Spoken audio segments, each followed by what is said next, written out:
Newcastle High School, it was the Hunter Region Secondary Schools Sports Association annual Blues presentation. Students from a number of schools were on hand to receive sports awards, including the Regional Blues, for outstanding performances at senior secondary school level.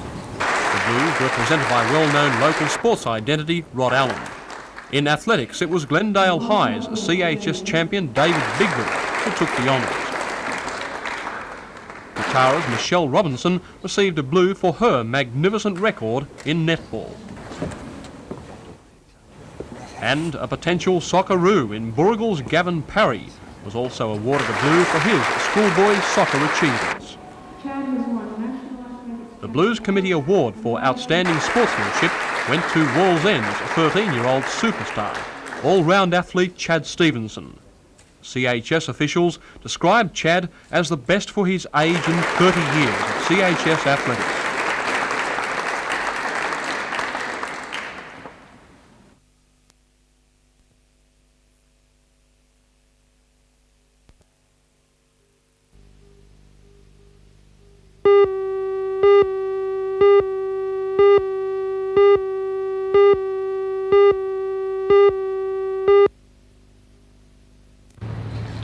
The first group of athletes left Newcastle at about 8 o'clock yesterday morning, running 5 kilometres each before changing over to the next relay. In this way, 100 runners covered the distance from the city to the Tomaree Holiday Lodge, a 65-kilometre run. The participants, including leading rugby league, cricket and soccer players, each sought their own sponsorship. Proceeds from the run, which organisers hope has raised $20,000, will be donated to the Cystic Fibrosis Clinic at the Mater Hospital at Waratah.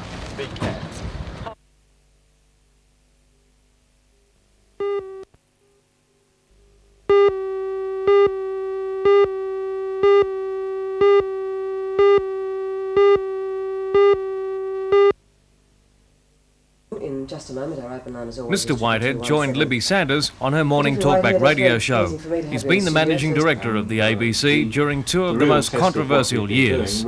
Following the Dix inquiry, the ABC was set up as a new statutory authority and has since undergone a fair degree of change. Mr. Whitehead says he's been busy with what's described as subterranean activity, such as changing key personnel and introducing the ABC's first ever property and equipment review. But most callers today were interested in the way that these changes will affect the programs they see on television and hear on radio. Mr. Whitehead says broadcasters could become prisoners of technology with the introduction of satellites. The biggest problem we're going to face now is the dilemma for the future of television inside the ABC, whether in fact we do have an input from all around Australia to reflect the cultural mosaic and the different attitudes and the different needs of parts of society, or whether we're going to say it's too expensive and can't be done, and we're going to have most of our broadcasting from the two main centres of Sydney and Melbourne. And I think that's a big argument and a big issue which has got to be discussed in public as well as in private. How would you sum up ABC's programming policy for the future?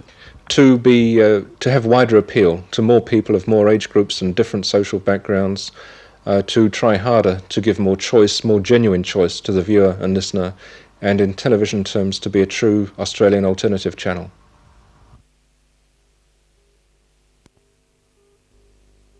The freak accident occurred on the Pacific Highway at Devil's Elbow at around 6:05 last night.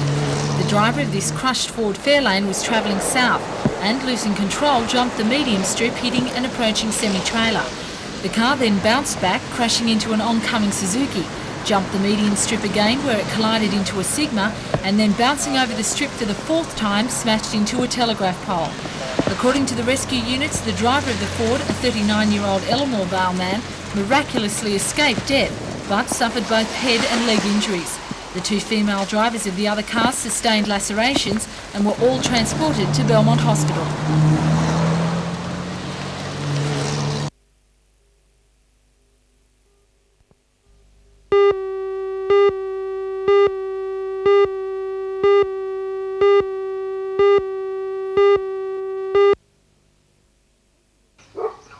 Detectives say the man broke into the house through a small bathroom window, cutting the fly screen to gain access. Police say the man was in the house when the woman arrived home. They say he bound and gagged her with clothing, threatening her at knife point. The man was in the house for about 30 minutes and committed a number of offences before fleeing. The woman raised the alarm, but an extensive search by police failed to locate him. Police have, however, issued a description of the man. He's about 30 years of age, 170 to 175 centimetres tall, of a very slim to skinny build. Police say the man has dark, wavy, collar-length hair and a dark complexion. He's possibly of Islander extraction. He was wearing a blue T-shirt and blue jeans. Police believe the man was in the Kemp Street area shortly before 11:30 this morning. They have appealed to residents who may have seen him to contact them.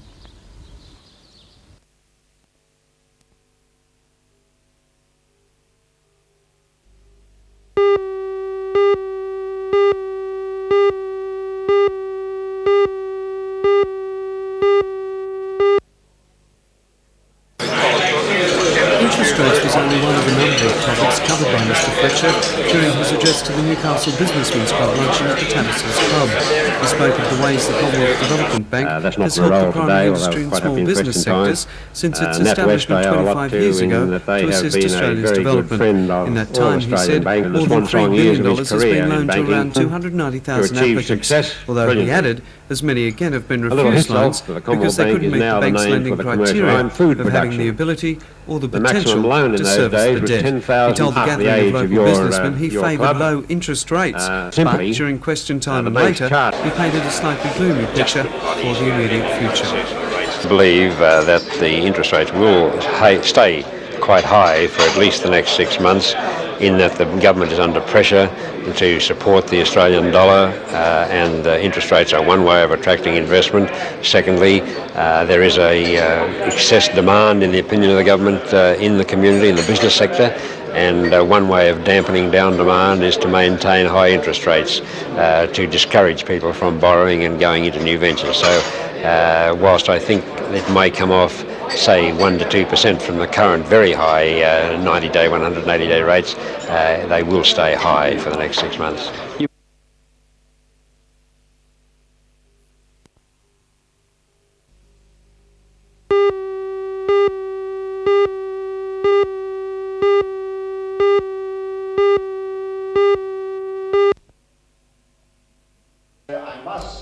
Members of the Polish community from throughout the area gathered at the Polish Centre at Maitland last night.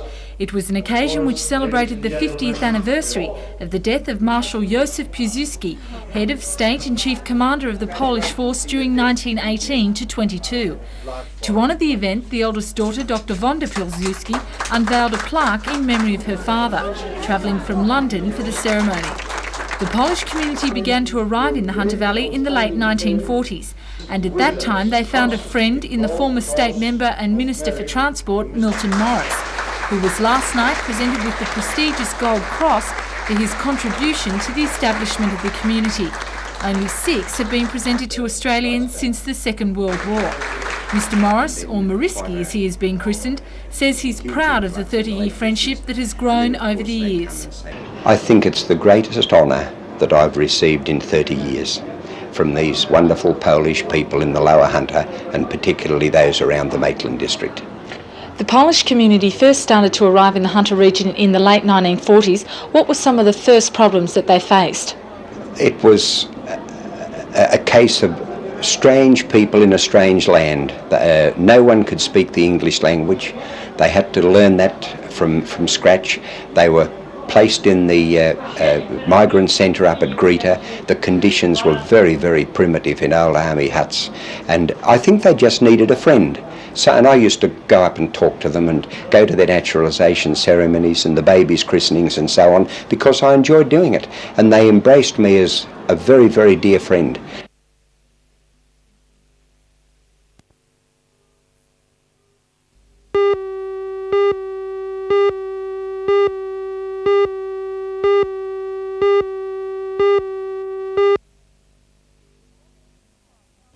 The Port Stephen Shire Council doesn't seem to be able to take a trick with its financial hope chest, the Salamander Bay land and commercial development.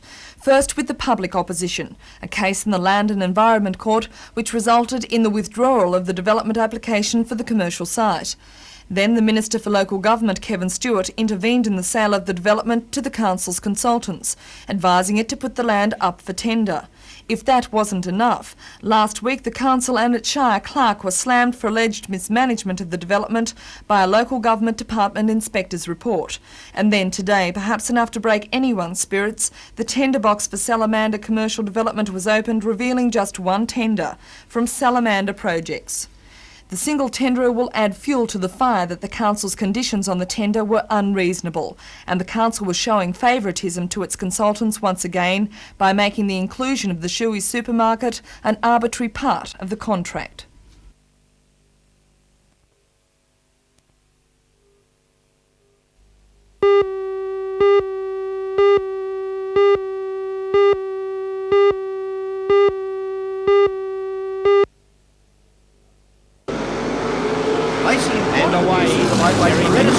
During the off-season, and as a result of early season successes in his home state, a number of the country's leading drivers are now considering campaigning for his chassis. Lacey has an impressive record on the Newcastle track, having finished in the top 3 place-getters in the national title just a couple of seasons back.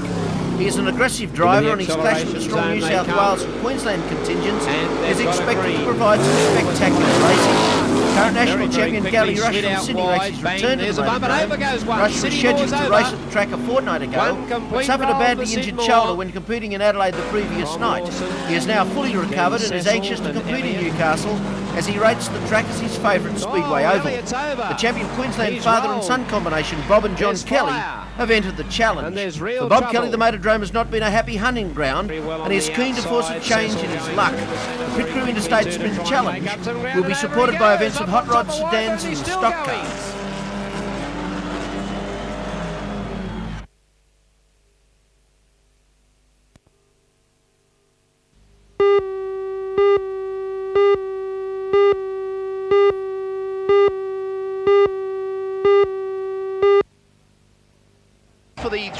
The Newcastle Falcons national basketball team seem to have won the lottery after having their best ever year by taking a place in the Final Four of this top-class national sporting competition. They took a giant step forward when millionaire Basil Sellers took a hefty financial interest in the club. Then in stepped NIB Health Funds with what's said to be a healthy sponsorship deal, and all look to be go in a big way. But at this stage, they appear to have, by design or otherwise, broken up a winning team. Successful coach Dave Ankeny has been sacked. He's disappointed but prefers to remain silent for Steve Johansson, the former Adelaide 36ers assistant coach. From what we hear, he is well respected, but is an unknown quantity as an NBL head coach. The Falcons have lost Ian Davies, Australia's most experienced international, Jim Bateman, one of their success stories of the last 2 years, and probably, so I'm told, Mike Johnson, the up-and-coming international who will join Sydney City or Illawarra.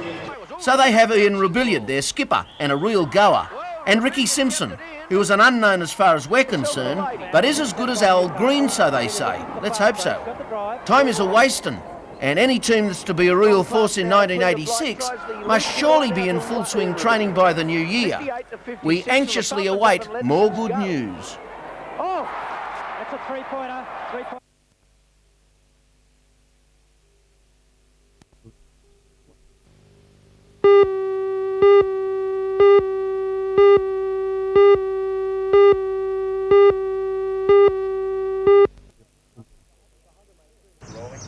The Hunter may soon have the dubious record of having 2 of its councils sacked in little over 12 months. The council now facing the chopping block is Port Stephens, which has come under fire for its handling of the Salamander project. For the details, NBN's Hour of News tonight at 6.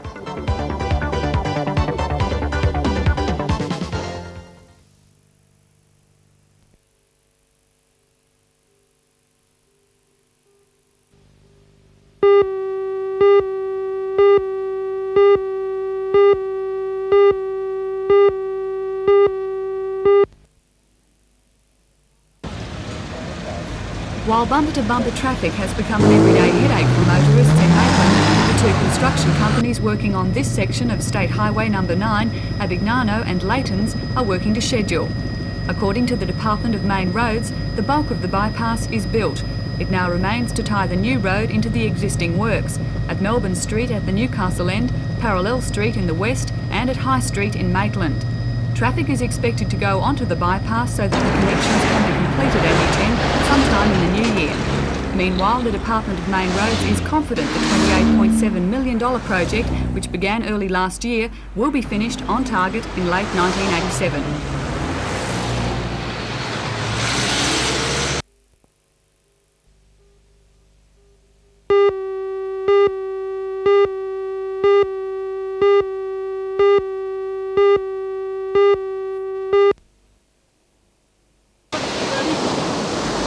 Started off as any ordinary boat race, 6 crews manning their oars at the firing of a pistol shot. It was soon obvious, however, it was far from an enjoyable sprint, with the crews rowing their way around a triangular 3-kilometre plus course.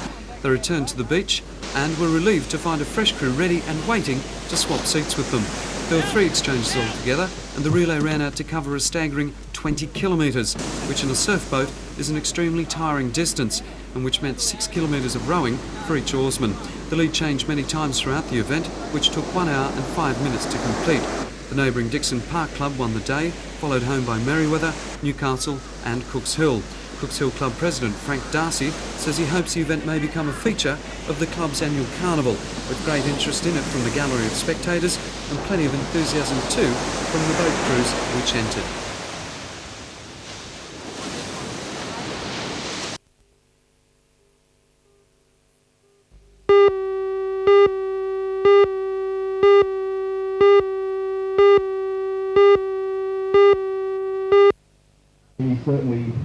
Cardiff Toyota have moved in to assist the Newcastle club with a sponsorship deal that includes a surf boat and a superbly fitted out twin cab vehicle that will handle the boat, skis, reels and other necessaries for carnival competition.